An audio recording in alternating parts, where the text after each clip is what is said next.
tentang bolehkah wanita berkumpul berduaan saja dengan iparnya, sebagaimana boleh dia berdua dengan mertuanya, ya, atau anak pasangannya. Maka jawabannya tidak boleh kalau ipar. Kalau ipar tidak dibolehkan.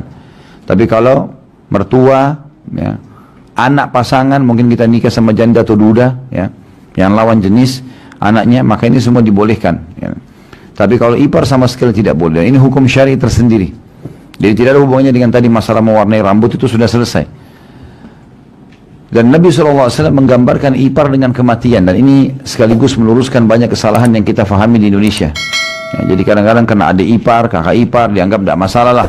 Dia lagi pergi kantor, dibiarin adiknya antarin istrinya, atau kakaknya antarin.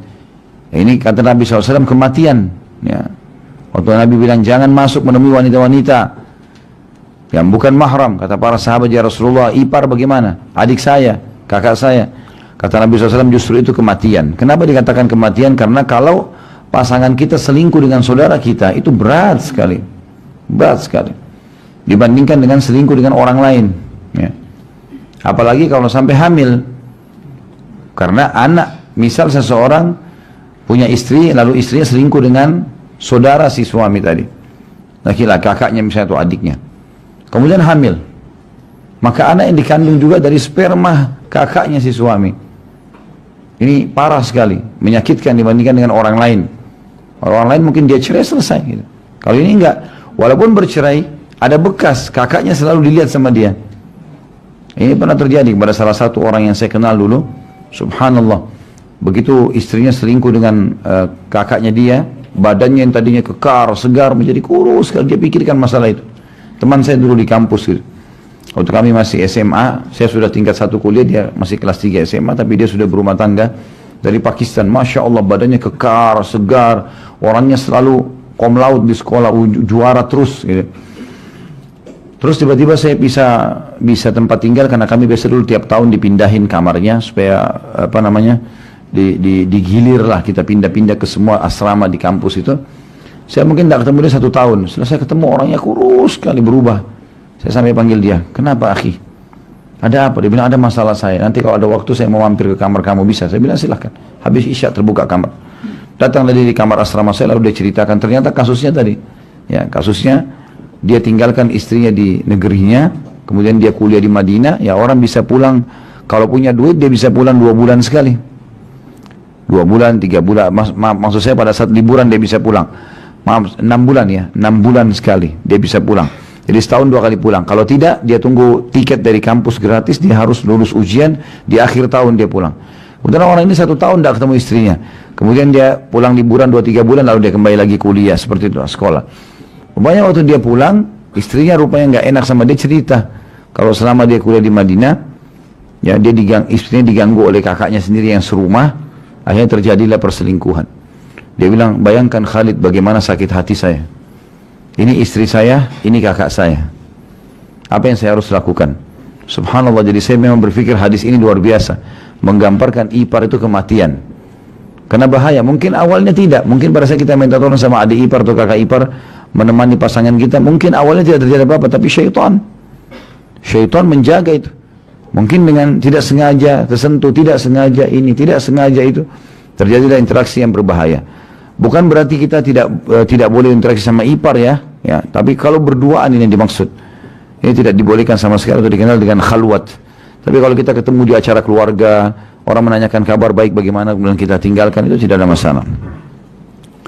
Penulis berkata, maksudnya bahwa kematian itu lebih baik bagi suami dan istri daripada ridha dengan masuknya saudara laki-laki suami saat suami tidak ada di rumah. Atau hati-hatilah dengan perkara ini, sebagaimana kalian berhati-hati terhadap kematian, atau bahwa ini bisa menyebabkan kalian terjerumus dalam perbuatan nista atau zina antara saudara suami dengan istri, yang benih-benihnya membawanya jatuh dalam hukuman had zina atau cambukan bagi wanita musanah, ya, muhsanah maksudnya.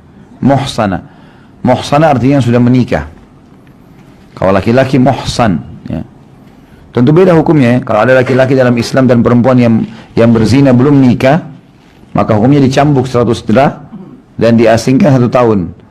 Kalau dia sudah menikah, maka hukumannya dirajam.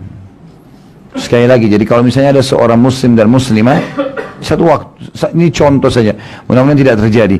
Ada seorang muslim dan muslimah umurnya berzina di umur 15 tahun, atau dia berzina di umur 60 tahun, salah satunya, masih muda sekali atau sudah tua, tapi belum pernah menikah.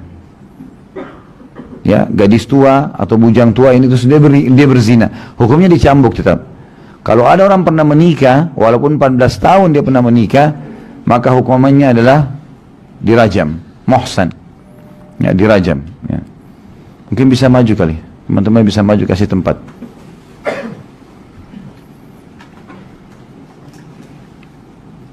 Termasuk tidak boleh, selain daripada ipar, adalah duduk merapat dengan yang bukan mahram di pengajian. Maju. Maju, kasih tempat. Lama-lama merapat semua ke belakang nanti. Hah? Jadi ini tidak boleh juga ya. Ini yang dibahas oleh beliau tadi. Beliau mengatakan atau bahwa kematian itu lebih baik bagi ipar daripada menemui istri saudara. Sedemikian bingung dan ragu. Padahal sebagian ibu mengatakan saudara laki-laki, suami atau ipar, sekiranya istri saudaranya telanjang, niscaya ia akan menutupinya dengan pakaiannya. Jadi mengapa sedemikian bimbang dan ragu? Kalian membuka pintu dengan cara ini untuk orang ini. Ya. Kami jawab, hadis mulia ini bukan muatan kami, bukan hasil akal dan pengalaman kami, tapi ini adalah hadis Nabi SAW yang tak pernah berkata berdasarkan hawanya. Sama, dua-duanya fitnah. Saya tahu benar ada kasus rumah tangga yang kebetulan saya juga termasuk ikut dalam memecahkan pada saat itu. Jadi ada seseorang menikah kemudian tinggal di luar negeri, bukan tinggal di Indonesia, tinggal di luar negeri. Kemudian adiknya si perempuan ini, si istri, rupanya di Indonesia pergaulannya bebas sekali. Maka oleh kerabatnya dikirim, suruh titipin di rumahnya, iparnya tadi, suruh itu di rumah. Jadi ini kakak, ini adik. Adik sudah nikah, si kakak belum gitu. Maka ini dikirim ke sini gitu. Berjalan satu rumah sama iparnya nggak ada apa-apa, sama sekali nggak. Jalan 1 tahun tidak masalah. Rupanya berjalan waktu, gitu kan. Entah bagaimana godaan syaitan, karena sering interaksi, sering lihat segala macam, muncul rasa suka. Terjadilah perselingkuhan antara si suami dengan kakak iparnya ini, yang masih gadis. Dijaga, tidak kelihatan, akhirnya ketahuan juga. Namanya satu rumah. Waktu ketahuan, si istri serba salah. Dalam hati ini kakaknya dan kerabatnya titipkan di Indonesia, mereka sudah angkat tangan. Di sini aman, tapi masalah dengan suaminya. Gitu kan? Akhirnya dalam kondisi simpang siur luar biasa rumah tangga itu, luar biasa. Tapi di sini ada terjadi hal yang buruk, lebih buruk daripada itu. Akhirnya si istri menerima kakaknya supaya sama-sama juga dengan suaminya, tapi tidak nikah. Gitu kan? Karena sudah tidak bisa buat apa-apa. Gitu. Jadi seperti orang yang poligami, satu rumah 2 kamar, tapi ini haram, nggak boleh. Karena kan haram menggabungkan 2 saudari, nggak boleh. Tapi sudah terjadi, subhanallah.